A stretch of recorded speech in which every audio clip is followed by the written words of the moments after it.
Mwandiki munene wa kiama kia Jubilee Muitalel Ole Kenta hamwe na atongoria age ni makomithitie irumina njino iria President William Ruto akoretwo akierekeria atongoria a mung'ethaniro. Utongoria wa kiama giki uritie munini na wa mutongoria wa kiama niwe Fred Matiang'i ndakagwe mutego-ini wa gucokaniria na President edi athie na mbere kwendia kioneki gia kiama kia Jubilee mwerekera-ini wa githurano twerekeire.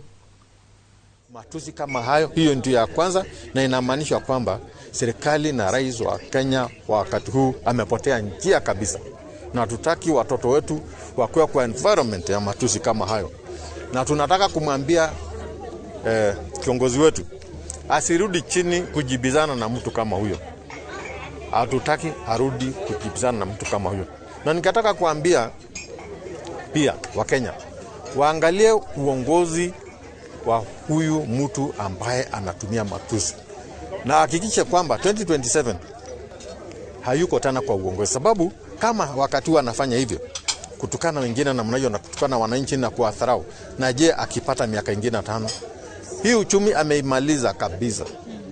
Sasa kama mtu ameshindwa na kuangalia mambo ya uchumi, ameshindwa na mambo ya afya, ameshindwa na mambo ya shule, sasa huyu ni faida gani ako nayo? Kwa hivyo asianze kupanic vile aliambiwa na party leader wetu, deputy party leader, asiache kupanic. Lakini saa nyingine mtu anapanic sababu anajua mwisho wake wa uongozi imefika. Tunataka kumuomba Mheshimiwa Rais aweze kutulia ile masuala ambayo chuzi ameanza kutuambia mambo ya watu kuwa na wanawake, ametuambia juu ya kufanya maneno ya kukula chakula. Unajua ni jambo la kusunisha sana wakati unaona rais wa nchi anazungumzia maneno ya kukula chakula. Unakula chakula gani? Unakula portion gani? Na yeye ni rais.